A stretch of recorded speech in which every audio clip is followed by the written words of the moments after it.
और इसी बीच धनबाद से बड़ी खबर आपको बता दें, जहां कोयला स्कैम में ईडी की छापेमारी चल रही है। ये बड़ी खबर इस वक्त की आपको बता रहे हैं धनबाद से, जहां कोयला स्कैम में ईडी की छापेमारी चल रही है। धनबाद के चर्चित कारोबारी के ठिकानों पर ईडी की टीम पहुंची है। एलबी सिंह के देवविला समेत दर्जनों ठिकानों पर ईडी की छापेमारी जारी है। ये बड़ी खबर आपको बता रहे हैं धनबाद से, जहां कोयला स्कैम में ईडी की टीम छापेमारी करने पहुंच रही है। धनबाद के चर्चित कारोबारी एलबी सिंह के देवविला समेत दर्जनों ठिकानों पर ईडी की छापेमारी चल रही है। इस वक्त हम सरायढेला में स्थित लाल बाबू सिंह के जो आवास है देवविला, वहीं पे खड़े। देखिए बोर्ड लिखा हुआ है यहाँ पे देवविला को, और यहीं पे सुबह ईडी की टीम पहुंची है। और जो सूत्र या जो बातें सामने आ रही है यहाँ पे, उनको आधा घंटा से ज़्यादा इंतजार करना पड़ा, क्योंकि गेट अंदर से नहीं खोला जा रहा था। और गेट खोलने के बाद टीम अंदर गई है। ये कयास लगाए जा रहे हैं कि 18 से ज़्यादा ठिकाने हैं जहाँ पे ईडी की टीम सुबह से दबिश दी। और इसमें देखिए 18 ठिकानों में एक तो लाल बाबू सिंह का ये देवविला आवास है। इनके छोटे भाई कुमनाथ सिंह, वो भी कंपनी में जो है कि एमडी के पद पे कार्यरत है। हो सकता है उनके आवास पर भी ईडी की टीम छापेमारी कर रही है। और बीसीसीएल के तमाम जो बड़े अधिकारी हैं, चाहे वो सीएमडी हो, चाहे वो डायरेक्टर टेक्निकल हो, डायरेक्टर सेल्स के डिपार्टमेंट के हो, या फिर जो साउथ ईस्ट नॉर्थ एशिया जो एरिया पड़ता है जहाँ पे बीसीसीएल के जीएम हैं, क्योंकि उनके आवास में भी छापेमारी हो सकती है। हालांकि ये सूत्र बता रहे हैं, ईडी की टीम की तरफ से भी कंफर्म नहीं किया गया, लेकिन यहाँ पे लगातार छापेमारी की जाएगी। देखिए इसके ऊपर लालबाग के ऊपर कई गंभीर आरोप लगे हैं।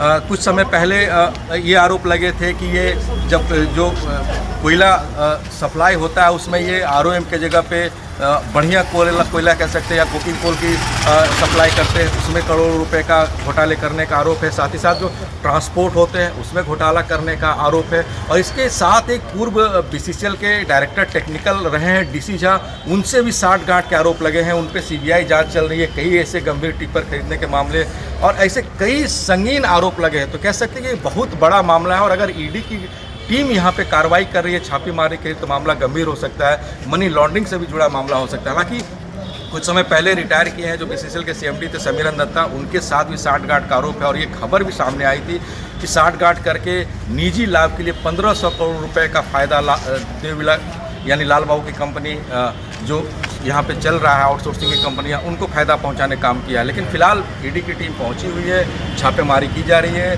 धनबाद में 18 ठिकानों पे छापेमारी की जा रही है। क्या क्या मामले हैं, किन मामलों को लेकर के छापेमारी हो रही है, क्या क्या दस्तावेज जब्त करते हैं, क्या इससे अधिक संपत्ति का मामला हो सकता है, घोटाले का मामला हो सकता है, और कई अन्य मामले उसका खुलासा थोड़ी देर में होगा। लेकिन कह सकते हैं धनबाद के लिए बड़ी कार्रवाई है। ईडी की टीम ने लाल बाबू के यहाँ दबिश दी है। अपने सहयोगी बंटी और चिंटू के साथ दिलीप कुमार, नक्षत्र न्यूज, धनबाद। अधिक जानकारियों के साथ हमारे सहयोगी दिलीप हमारे साथ फोन लाइन पर जुड़े हुए हैं। दिलीप, धनबाद के चर्चित कारोबारी एलबी सिंह के देवविला समेत दर्जनों ठिकानों पर ईडी की टीम छापेमारी कर रही है और सुबह से ही छापेमारी चल रही है। क्या कुछ चीजें सामने आई हैं फिलहाल? देखिए, ईडी की टीम जब छापेमारी करती है तो बड़ा मुश्किल होता है उनसे दस्तावेज के विषय में जानकारी निकालना, और जो सूत्र होते हैं उनके हवाले से खबरें चलती है। फिलहाल यहाँ भी छापेमारी चल रही है। धनबाद में कुल 18 ठिकानों पे छापेमारी चल रही है। लेकिन नई बातें सामने यह आ रही है कि लाल बाबू की जो कंपनी है देवप्रभा, ये आउटसोर्सिंग का काम करती है, इसके यहाँ तो छापेमारी चल रही है। धनबाद में और जो आउटसोर्सिंग चलाने वाली कंपनियां हैं कई, उनके ठिकानों पे भी ईडी की टीम ने दबिश दी है। कई ऐसे व्यवसायी हैं जिनका नाम थोड़ी देर में क्लियर हो जाएगा, लेकिन सूत्र ये बता रहे हैं कि उनके घर पे भी ईडी की टीम पहुंची हुई है और कुल 18 ठिकानों पे छापेमारी की, जिसमें कि बीसीसीएल कई अधिकारी हैं, जनरल मैनेजर रैंक के अधिकारी है, उनके कार्यालय की तरफ भी ईडी की टीम मूव की है, वहां पे भी दबिश देने की कोशिश की जा रही है। लेकिन अभी फिलहाल जो देवविला है सरायढेला में स्थित है, लाल बाबू का मकान स्थित है, यहीं पे उनका कह सकते हैं जो कार्यालय है, आउटसोर्सिंग कंपनियां जो चलती है उनका रजिस्टर्ड कार्यालय भी इसी एड्रेस पे रजिस्टर्ड है। तो ये हो सकता है कि अगर इस एड्रेस पे रजिस्टर्ड है ये कार्यालय और यहाँ पे छापेमारी चल रही है तो कहीं ना कहीं कई गंभीर मामले हो सकते हैं। चाहे मनी लॉन्ड्रिंग का मामला हो सकता है, कोयला घोटाला का मामला हो सकता है, ट्रांसपोर्टिंग में घोटाला करने का मामला हो सकता है। और जिस तरह से बीसीसीएल के अधिकारी ने, मैंने पहले ही बताया था, जिस तरह से बीसीसीएल के अधिकारी ने जो तत्कालीन सीएमडी थे समीरन दत्ता, उनकी साठगांठ से 1500 करोड़ रुपए का फायदा पहुंचाया था। और देखिए तमाम कई आरोप हैं, जो भी टेंडर्स निकलते हैं आउटसोर्सिंग में, कोयला उत्पादन का या फिर ट्रांसपोर्टिंग का, वो बोर्ड बिठा करके लाल बाबू की कंपनी देवेंद्र प्रभा को ही क्यों मिल जाता है।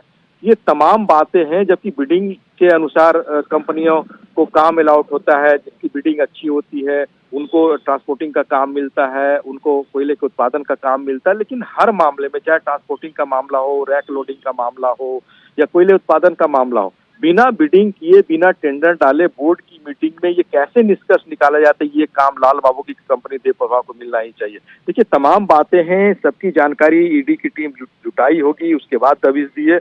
और ये पहली बार है कि ईडी की टीम इनके यहाँ दबिश दी है। हालांकि इनके यहाँ आईटी की टीम बहुत पहले दबिश दी थी, जब ये धनबाद के झरिया में शिमला बहाल में रहा करते थे, और वहाँ पे एक बैंक है, बैंक ऑफ इंडिया, जहाँ पे ईडी की आईटी की टीम ने छापेमारी की थी। तो उस समय, आज से करीब 15 साल पहले 100 करोड़ रुपए अकाउंट में बरामद हुआ था।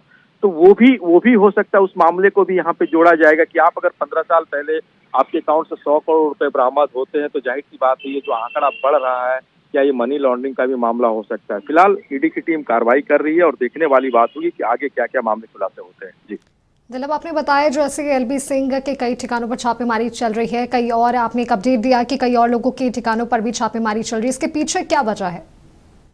देखिए, कई वजह है। कोई धनबाद को कोयला राजधानी कहा जाता है, आर्थिक राजधानी भी कहा जाता है, और जिस तरह से कोयला को लेकर के घोटाले का आरोप लगते रहे, चाहे केंद्र में किसी की भी सरकार रही हो, बिडिंग के नाम पे आरोप लगते रहे हैं, लोकल सेल के नाम पे आरोप लगते रहे, और एक बड़ा मामला अब इर्द गिर्द घूमने लगा है। जब से आउटसोर्सिंग कंपनियां धनबाद में आई, आउटसोर्सिंग का मतलब होता है कि बीसीसीएल सरकारी कंपनी है, गवर्नमेंट ऑफ इंडिया अंडरटेक करके चला रही है, उसमें हमको कोयले का उत्पादन करना है, मेरे पास मैन पावर की कमी है, हम उसका टेंडर निकालते हैं, और टेंडर में वैसी कंपनियां बिडिंग करती है जिनको माइनिंग का अनुभव होता है और उन्हें कोयले उत्पादन का काम होता है, और वहीं से ये खेल शुरू होता है।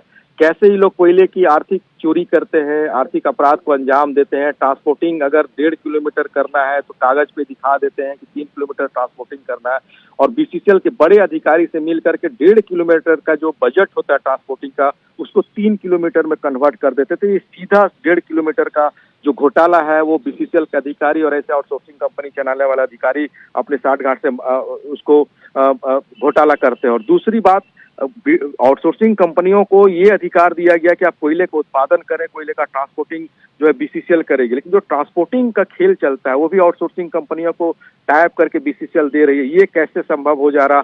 और अगर अपराध की बात करें तो कोई बाहर की पार्टी, चाहे पावर प्लांट हो या फिर कोई अपना इंडस्ट्री चलाता है, उसको कोयले की जरूरत पड़ती है, तो वो बिडिंग करता है कि हमको ROM यानी लो क्वालिटी का कोयला चाहिए। और जो इनके इलाके में है, साउथ ईसरा, नॉर्थ ईसरा, भौरा की बात की जाए, जहाँ पे इनका आउटसोर्सिंग कंपनियां चलती, वहाँ पे बहुत अच्छी गुणवत्ता की कोयला मिलता है। तो ये लोग क्या करते हैं, पार्टी खराब कोयले का डिमांड करते हैं और बीच की साठ गांठ से जो उच्च गुणवत्ता वाली कोयले होती है उसको सप्लाई करते हैं, और जो कमीशन खोरी का खेल चलता है, इसे बीसीसीएल के बड़े अधिकारी को भी पैसा जाता है। इतना ही नहीं, अगर आप आउटसोर्सिंग कंपनियां चला रहे हैं तो कोयले की हेरी फेरी भी होती है। अगर हम डेली हम 5000 टन का उत्पादन कर रहे हैं, तो लोग हाईवा से या फिर लोकल जो परचेजर है उनसे सेटिंग करके ये कोयला बीसीसीएल को ना दे करके बाहर की मंडी में बेचते हैं। तो कई ऐसे गंभीर आरोप लगे हैं, ये लगते रहे आउटसोर्सिंग कंपनियां पे, बीसीसीएल के अधिकारी पे, और इसी आरोप को आधार बना करके हो सकता है कि ईडी की टीम यहाँ पे पहुंची होगी। फिलहाल छापेमारी की जा रही है, और छापेमारी में क्या क्या दस्तावेज निकलते हैं, किन किन मामलों को आधार बना करके ईडी छापेमारी कर रही है, इसका खुलासा थोड़ी देर में होगा। जी बिल्कुल दिलीप, आप नजर बनाए रखें, आगे भी आपसे तमाम अपडेट्स लेते रहेंगे। तो आपको बता दें कि धनबाद के चर्चित कारोबारी एलबी सिंह की देव विला समेत दर्जनों ठिकानों पर ईडी की टीम सुबह से छापेमारी कर रही है। देखना होगा कि आगे की जांच में क्या कुछ चीजें सामने आती हैं।